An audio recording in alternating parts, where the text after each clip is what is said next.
우리 하나님 말씀은 시편 73편 27절 28절 말씀 보겠습니다. 시편 73편 27절 28절.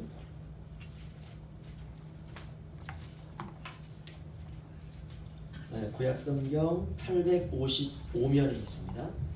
855페이지요. 27절, 28절. 원래는 다 읽어야 되는데요. 너무 길기 때문에 두 절만 읽도록 하겠습니다. 함께 읽죠. 시작. 무릇 주를 기다려 멀리하는 자는 망하리니 음녀같이 주를 떠나는 자를 주께서 다 멸하셨나이다. 하나님께 가까이함이 내게 복이라. 내가 주 여호와를 나의 피난처로 삼아 주의 모든 행적을 전파하리이다. 아멘. 오늘 하나님께 가까이함이 내게 복이라 라고 하는 제목으로 우리 특별히 주일은 이제 복이 있는 인생으로 우리가 설교를 전하고 있습니다. 복 시리즈죠. 13번째 하나님께 가까이함이 내게 복이라. 여러분 설교가 다 기억나지 않아도 요 구절 하나만큼 여러분 가슴속에 깊이 간직하시고 기도하신다면 정말 이 말씀의 놀라운 능력을 저와 여러분이 받게 되리라 믿습니다. 한 2주 정도요. 제가 아주 골치 아픈 일이 몇 가지가 있었는데 그 중에 하나가 뭐냐면 교회 프린터입니다. 프린터에 이렇게 몇 가지 메시지가 떴었는데 첫 번째는 전사벨트를 교체해 주세요. 자꾸 뜨고 프린트가 안 되는 거예요. 그래가지고 프린터는 좀 새 거 같은데 그래서 어떻게 하나 해가지고 이제 아무튼 전사벨트라고 하는 거를 유튜브 찾아가지고 이게 전사벨트구나 해가지고 이제 그거 구입해서 이제 고집사님하고 교체했습니다. 자꾸 또 그 메시지가 떠요. 그런데 이제 복사는 돼요. 그래서 이게 뭔가 시그널이 서로 안 맞는데 아무튼 복사는 되기 때문에 그냥 프린터를 계속 썼습니다.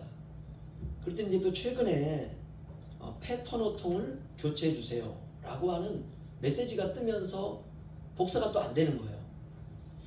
그래서 지금 그 토너가 레이저 토너거든요.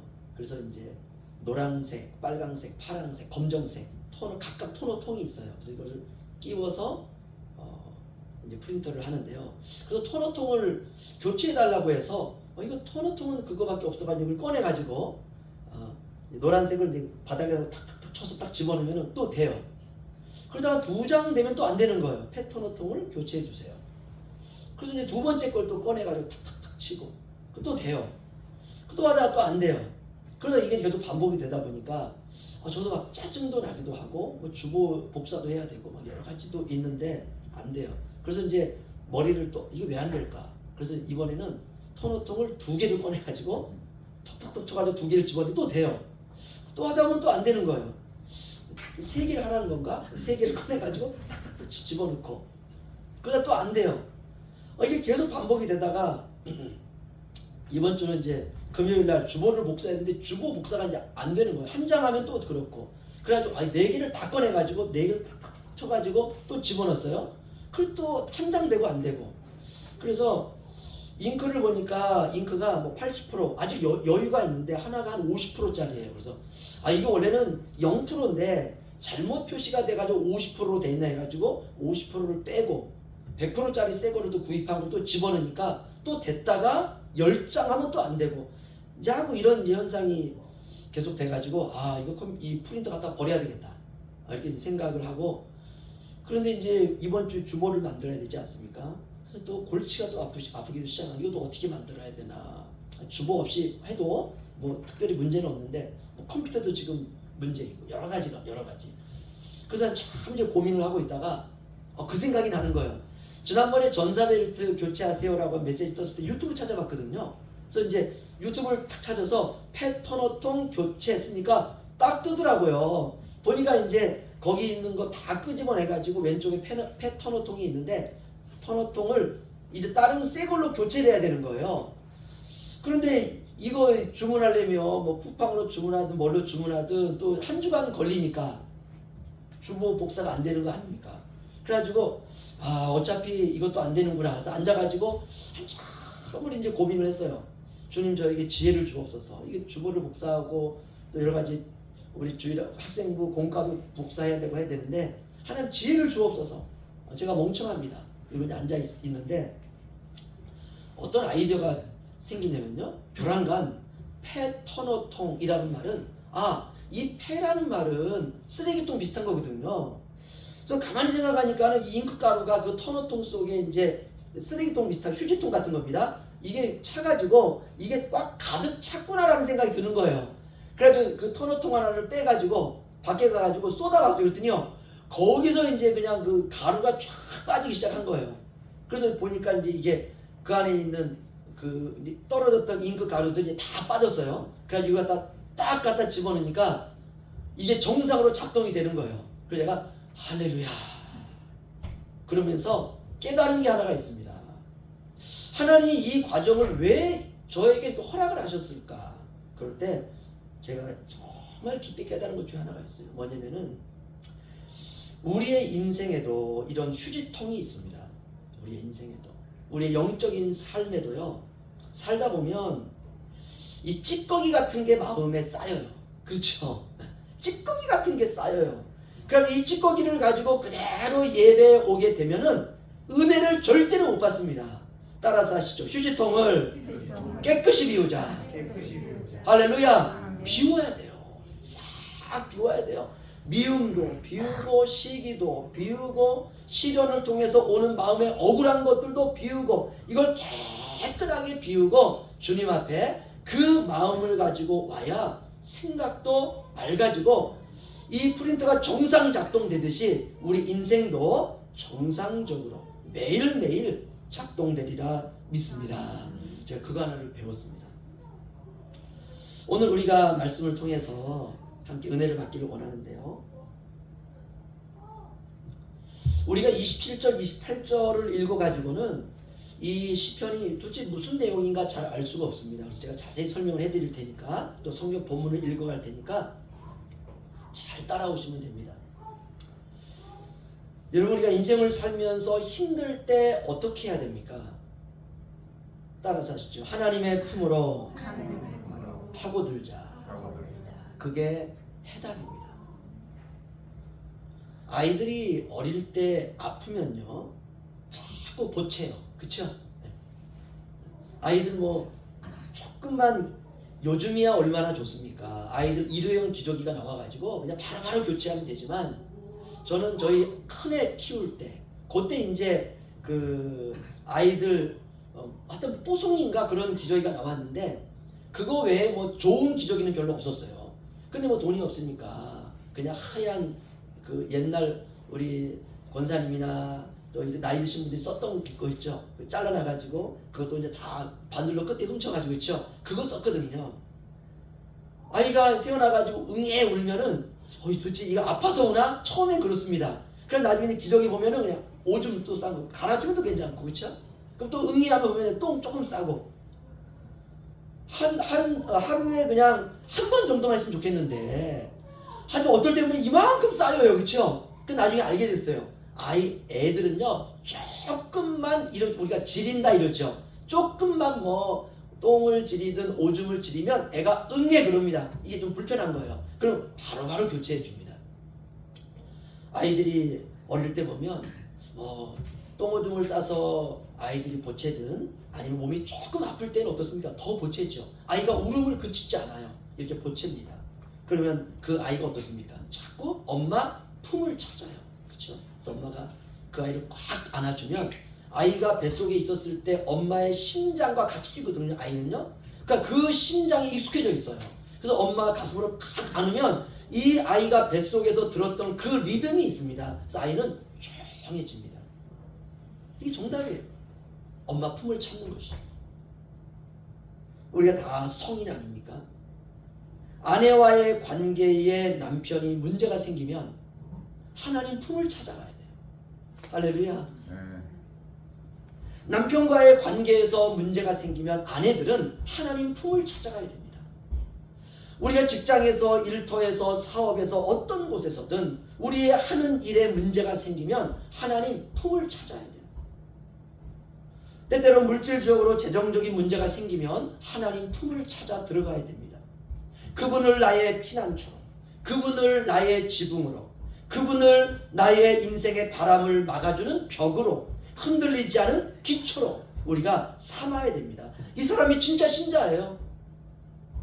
그런데 요행을 바라고 묘수를 바라고 세상의 방법을 찾는다. 물론 그 가운데 묘수가 있을 수 있습니다. 그러나 인생 지나보면 다 헛된 것입니다.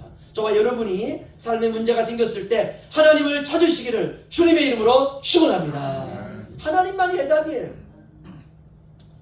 그래서 예수님께서 이렇게 말씀하셨습니다. 제자들에게 예수께서 이르시되 내가 곧 길이요 진리요 생명이니 나로 말미암지 않고는 아버지께로 올 자가 없느니라. 아멘. 내가 길이다, 내가 진리다, 내가 생명이다. 여러분, 길이라고 하는 건 해답 아닙니까? 방법 아닙니까? 문 아닙니까? 오늘 우리가 읽은 시편 73편은요 성소에서 성가대가 있었는데요, 구약시대에도 굉장히 많은 인구가 있었습니다. 아마 대형 교회에 있는 성가대보다도 훨씬 더 많은 성가대 이원이 있었어요. 그런데 이 성가대 대장이었던, 지휘자였던 사람이 아삽입니다. 이 아삽이라고 하는 사람이 이 시편 73편을 지었습니다. 배경은 간단합니다.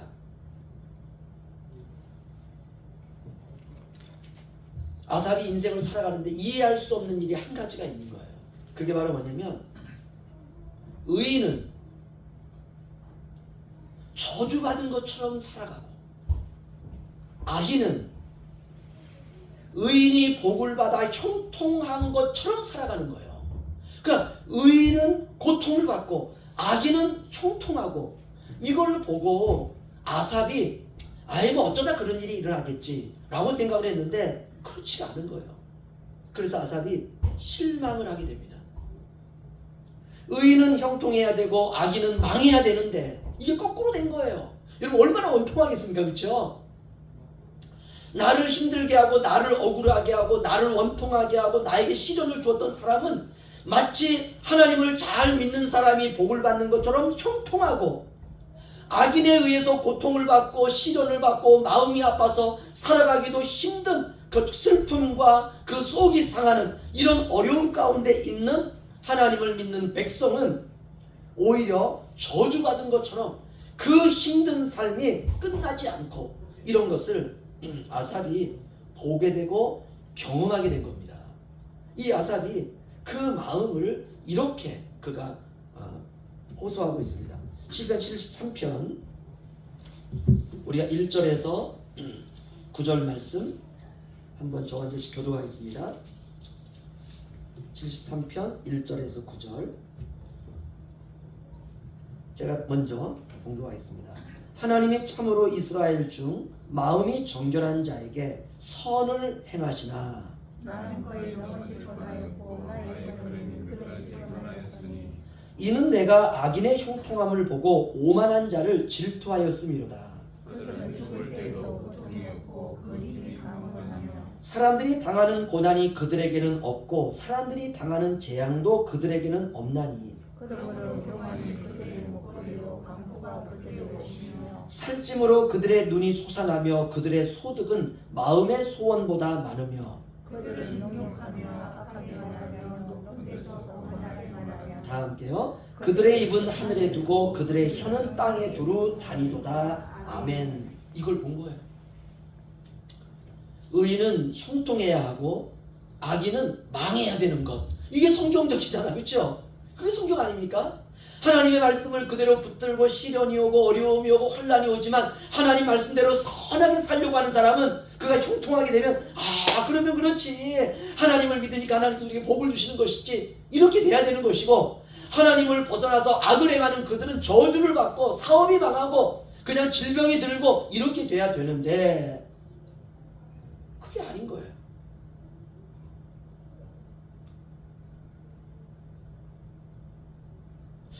도대체 문제가 뭘까요?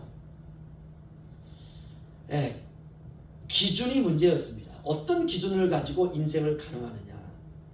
우리는 이렇게 인생을 평가합니다. 돈을 많이 벌고 건강하고 세상의 명예와 성공이라고 하는 관점으로 이것을 형통이라고 생각을 해요. 예수님을 믿지만 여러분 가난한 사람들이 있다는 것을 알아야 됩니다. 예수님을 믿지만 질병으로 고생하는 분들이 계시다는 것을 우리가 꼭 기억해야 돼요. 그래서 세상의 것을 가지고 생각하면 비교의식만 늘어나는 겁니다. 아삽이 충격을 받은 이유가 바로 이거예요. 하나님을 잘 믿고 있는 자신의 형편과 악인들을 비교했기 때문에 그렇습니다. 기준을 세상의 가치에 두면 안 된다는 거예요. 여러분 인생에 반전이 있다는 것을 꼭 기억하시기 바랍니다. 아무리 인간적인 눈으로 볼 때 불합리해도 여러분 인생에 반전이 있습니다. 바로 이 시편의 반전이 17절입니다. 이렇게 아삽이 세상이 불공평하게 돌아가는 것 때문에 그가 마음이 아팠지만 그가 17절에 반전이 일어나요. 17절로 20절 말씀 저 한 절씩 교도하겠습니다. 하나님의 성소에 들어갈 때에야 그들의 종말을 내가 깨달았나이다. 그들이 어찌하여 그리 갑자기 황폐되었는가 놀랄 정도로 그들은 전멸하였나이다.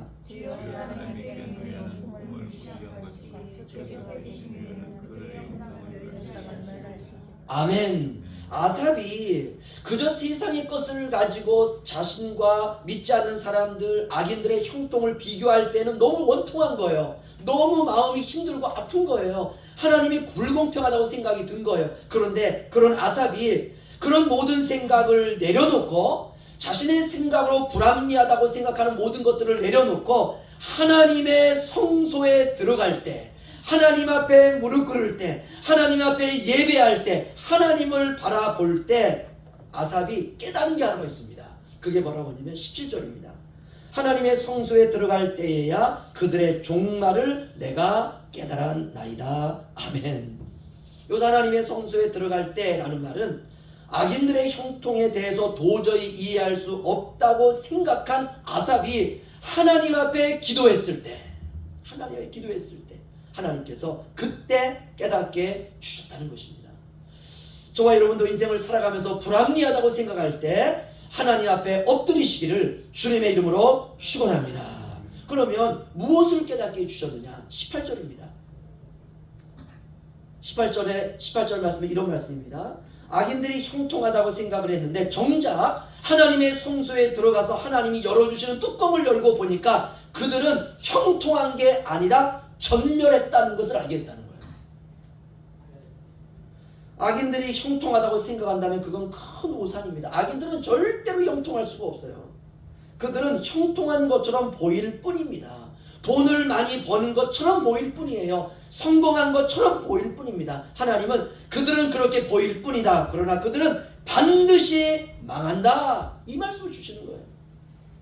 그리고 23절 보시면은 하나님이 이렇게 말씀해 주십니다. 내가 항상 주와 함께하니 주께서 내 오른손을 붙드셨나이다. 이제 아삽이 이걸 깨달은 거예요. 주님이 항상 나와 함께하니 나는 이제 주님의 오른손을 붙잡겠습니다. 25절 하늘에서는 주 외에 누가 내게 있으리요 땅에서는 주밖에 내가 사모하리 없나이다. 28절이요 하나님께 가까이함이 내게 복이라. 할렐루야. 세상의 형통을 복이라고 생각했던 아삽이 이제는 그 눈의 꺼풀이 벗겨지고 하나님께 가까이함이 내게 복이라. 바뀐 거예요. 세상의 것을 얼마나 가졌느냐가 형통이 아니라 얼마나 내가 하나님께 가까이 하느냐가 복이라고 하는 것을 그가 깨닫고 그게 형통이구나 깨닫게 된 것입니다. 세상적인 것이 여전히 형통이라고 생각하는 사람은요 죽는 순간까지 비교의식에서 벗어날 수가 없습니다. 죽을 때까지 자신과 세상을 비교하는 것이에요. 남이 가질 때 나도 가져야 마음이 평안한 거예요. 남의 자식들이 잘 될 때 내 자식이 잘 돼야 내 마음이 평안한 거예요. 여러분 이건 비교의식입니다. 이 펄벅이라고 하는 여성이 쓴 대지라고 하는 소설을 보면 참 놀라운 대목이 나옵니다. 제가 이 소설을 청소년 때 읽었는데요. 이 대목을 보면 이렇게 나옵니다. 주인공 왕릉은 자신의 죽음이 얼마 남지 않았을 때 자기 자녀에게 가장 비싸고 좋은 관을 구입하게 하여 자신의 방에 들여놓게 합니다. 비로소 자기 방에 관이 있음을 보고 흐뭇하게 생각하며 생애를 마칩니다. 죽음이 임박했지만 관이 없다면 편히 죽을 수 없다는 중국 사람들의 전통적인 관습과 생각 때문입니다. 이런 구절이 나옵니다. 예수 믿는 사람들 가운데서 이와 같은 생각을 가진 사람들이 있습니다. 다른 사람들이 가지고 있는 것 나도 가지고 있어야 돼요. 그래야 편하게 살 수 있다는 생각이 지배적이라는 것입니다. 이러면 비교의식에서 절대로 벗어날 수 없어요. 목사를 할지라도 절대로 벗어날 수 없습니다. 다른 교회는 성도들이 이 정도 되는데 우리 교회는 성도들이 이만큼 되면 이 비교의식을 평생 가지고 있다면 죽을 때까지 목사도 거기서 벗어날 수가 없어요. 남들이 소유한 집, 남들이 먹는 음식, 남들이 입는 옷, 남들이 가지고 있는 자동차, 남들이 가지고 있는 삶의 품격, 자격, 학벌, 돈 등등등. 적어도 세상 사람들이 주변의 사람들이 소유한 것들을 나도 가지고 있어야 된다라고 하는 이 생각. 오늘 시편이 그런 내용 아닙니까? 아삽이 주변을 둘러보니까 사람들이 무엇을 누리고 있느냐 하면 악인들까지 아삽이 볼 때 형통을 누리고 있는 거예요. 다른 사람들은 다 누리고 사는데 의인처럼 산다고 하는 아삽 자신만 누리고 있지 못하는 것입니다. 주변 사람들의 형통을 보고 아삽이 자신의 처지와 비교한 것이에요. 그런 아삽이 그의 눈을 돌려서 하나님을 바라보기 시작합니다. 주변의 환경과 자기의 기준을 가지고 세상을 바라보던 아삽이 눈을 돌려서 하나님의 성소에 들어가서 하나님 앞에 무릎을 꿇고 하나님을 바라보는 것이에요. 이게 신앙이에요. 이게 신앙이에요. 신앙은 기준을 하나님으로부터 시작하는 것입니다. 십자가에서 시작하는 것이에요. 나는 왜 이만큼 가지고 있지 못할까? 나는 왜 내가 이런 상황, 다른 사람들처럼 그런 처지가 되지 못할까? 여러분, 기준은요, 따라서 하시오. 십자가가 우리의 기준이다. 십자가가 우리의 기준이에요. 우리 주님 십자가에 오르셨을 때, 영화에서는 팬티 하나 걸치고 있는데, 여러분, 사실요, 십자가에 오르는 그 죄인들에게 팬티도 입히지 않습니다. 로마 사람들은요. 얼마나 지옥적인지 몰라요. 단지 영화에서 그것까지 이게 베끼기가 어렵기 때문에 팬티 하나 입혀놓은 것입니다. 주님은 십자가에 오르실 때요, 옷 하나 걸치지 않았습니다. 그게 기준이에요. 그게 기준이에요. 십자가에서 주님은 어떤 음식도 받지 않았습니다. 내가 가난하다, 여러분 그런 생각이 들 때마다 십자가로 들어가시기를 주의 이름으로 축원합니다. 그러면 우리가 주님보다 얼마나 많은 걸 가지고 살아가는지 우리 자신을 보게 될 것입니다. 이렇게 아삽이 눈을 돌려서 세상의 기준에서 이제 하나님의 기준으로 바뀐 것입니다. 그리고 그가 하나님의 기준으로 세상과 인생을 바라보면서 그가 했던 고백이 바로 오늘 우리가 읽은 27절, 28절 말씀입니다. 우리 함께 읽죠. 시작. 무릇 주를 멀리하는 자는 망하리니 음녀같이 주를 떠난 자를 주께서 다 멸하셨나이다. 하나님께 가까이함이 내게 복이라. 내가 주 여호와를 나의 피난처로 삼아 주의 모든 행적을 전파하리다. 아멘. 주님을 멀리 떠나가는 것은 망하는 지름길입니다. 음녀같이 주님을 떠난 자를 주님이 다 멸하신다 라고 말하고 있습니다. 아삽이 눈을 열고 보니까 형통이라고 하는 꿀 속에 독이 들어있는 거예요. 이걸 본 거예요. 그저 그냥 아삽은 악인들이 형통하다고 생각할 때 그 형통이 그냥 꿀단지인 줄 알았어요. 그런데 그가 하나님 앞에 나아가서 성소에 나아가 기도를 하고 그가 하나님을 바라보니까 그 꿀단지 속에 죽음이라고 하는 독이 들어있는 것을 깨닫게 된 것입니다. 그래서 깜짝 놀란 것이에요. 하나님이 시력을 교정해 준 것입니다. 그리고 아삽이 깨달은 것이 무엇이냐? 자기가 하나님을 믿고 있었다고 했지만 이전에 자신을 보니까 여전히 세상을 사모하는 사람이었다라고 하는 것을 그가 보게 된 것입니다. 이런 시력 교정 시간을 통해서 그는 하나님을 사모하는 사람으로 변화되게 되었습니다. 늘 사람들과 주변과 환경을 보면서 불평하고 원망하고 시기하고 질투하고 미워하며 살던 이 아삽이 이 시력 교정을 통해서 세상이 아니라 하나님을 사모하는 사람으로 변화된 것입니다. 그리고 아삽은 또한 이렇게 고백합니다. 24절 25절 우리 함께 읽죠. 시작. 하늘에서는 주 외에 누가 내게 있으리요 땅에서는 주밖에 내가 사모하리 없나이다. 내 육체와 마음은 쇠약하나 하나님은 내 마음의 반석이시오 영원한 분깃이시라. 아멘. 멋지지 않습니까? 아삽은 73편을 시작할 때 하나님 나에게 왜 이것을 주지 않습니까? 왜 저것을 주지 않습니까? 왜 악인이 형통해야 됩니까? 왜 의인은 고통당해야 됩니까? 왜 의인은 악인처럼 죽어가야 되고 악인은 의인처럼 죽어가야 됩니까? 적어도 하나님을 믿는 백성은 야 정말 하나님을 믿는 백성처럼 죽어가는구나 이래야 되지 않습니까? 이랬던 이 아삽이 바뀐 거예요. 하늘에서는 주 외에 누가 있으리요 땅에서는 주밖에 내가 사모하리 없나이다.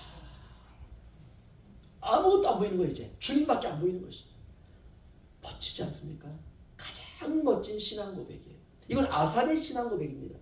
전능하사 천지를 창조한 하나님 아버지를 내가 믿사. 이건 우리의 신앙 고백이죠. 근데 아삽의 신앙 고백입니다. 자신의 고통과 고난의 삶을 통해서 그가 신앙으로 고백하게 된 것이에요. 하늘에서는 주밖에 없습니다. 땅에서는 주님밖에 내가 사모하리가 없습니다. 그래서 이전의 모든 형통을 손에 탁 내려놓고 주님만 잡게 된 것입니다. 하나님은 이거 받아내시는 거예요. 저와 여러분의 삶을 통해서 이거 받아내시는 거예요. 이 고백. 아삽은 신앙 테스트에서 합격한 것입니다. 여러분 우리의 인생에도 이런 신앙의 테스트가 있다는 것을 아셔야 됩니다. 부부는 이거 체크해주는 관계예요.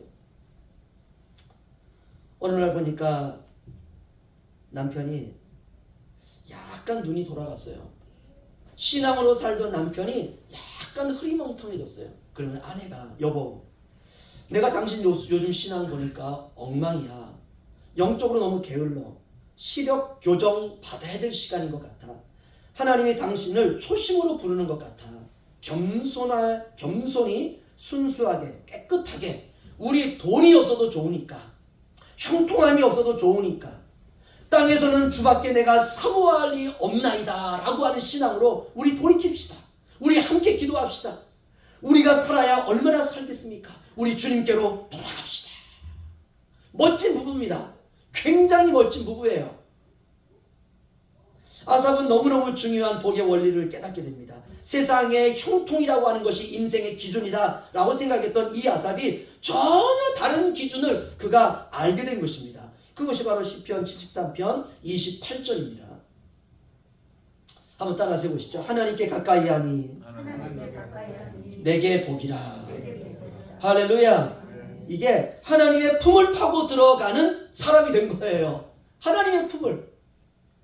이전에는 자기가 원하는 게 없으면 불평하고 원망하고 왜 우리가 하나님을 믿는 증거가 어디 있습니까? 어떻게 의인이 이렇게 살다가 이렇게 죽을 수가 있습니까? 하나님과 불공평합니다. 불합리합니다. 내 이성적으로 맞지 않습니다. 하던 이 아삽이 이제는 이 모든 것 다 내려놓고 하나님께 가까이함이 내게 복이라.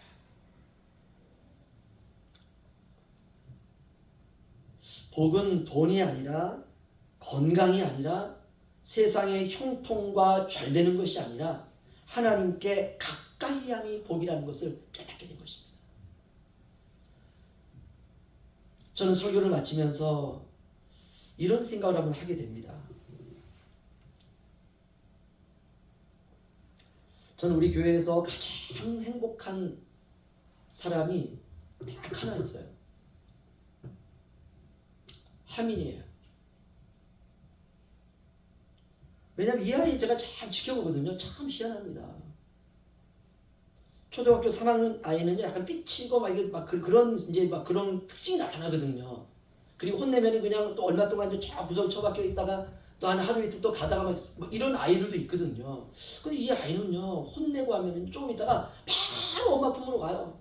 그 커다란 아이가 엄마 품에 가서 그냥 안기고 그냥 엄마 끌어안고 그 제가 깨달은 게 파고들 품이 있는 어린아이가 복이 있구나.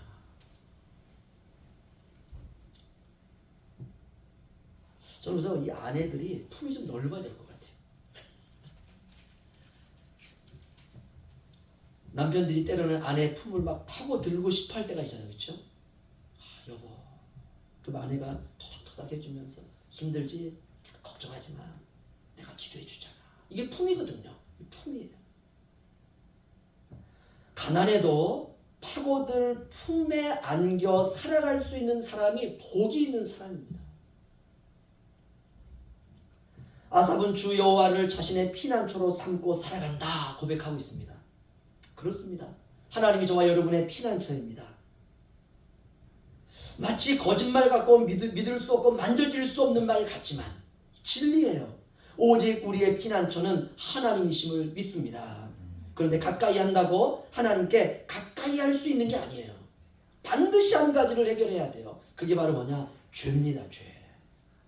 그럼 죄는 어떻게 해결하느냐? 우리가 예수님의 십자가의 보혈의 능력을 의지하여 주님께 주님 저의 죄를 용서해 주옵소서.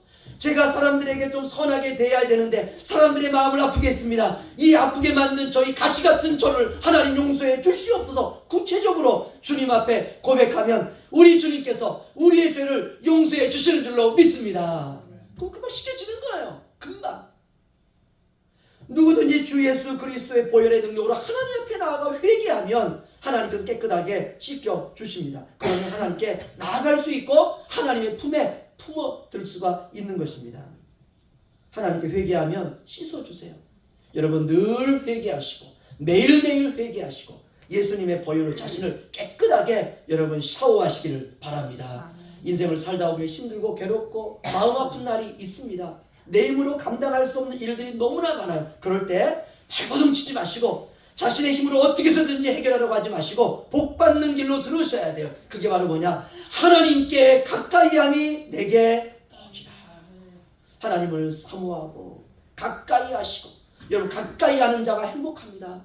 가까이 하는 자에게 복을 주십니다. 하나님께 가까이 한다면 하나님의 말씀을 또한 가까이 하게 됩니다. 여러분 예배를 가까이 하시고 기도 시간을 가까이 하시고 하나님을 나의 마음에 모시고 하나님과 가까이 살아가시고 이제 우리가 답을 알았습니다. 답을. 하나님께 가까이함이 내게 힘이고 복이구나. 이제 그 하나를 저와 여러분의 것으로 만드시는 귀한 한 주간 되시기를 주님의 이름으로 축원합니다. 기도하겠습니다.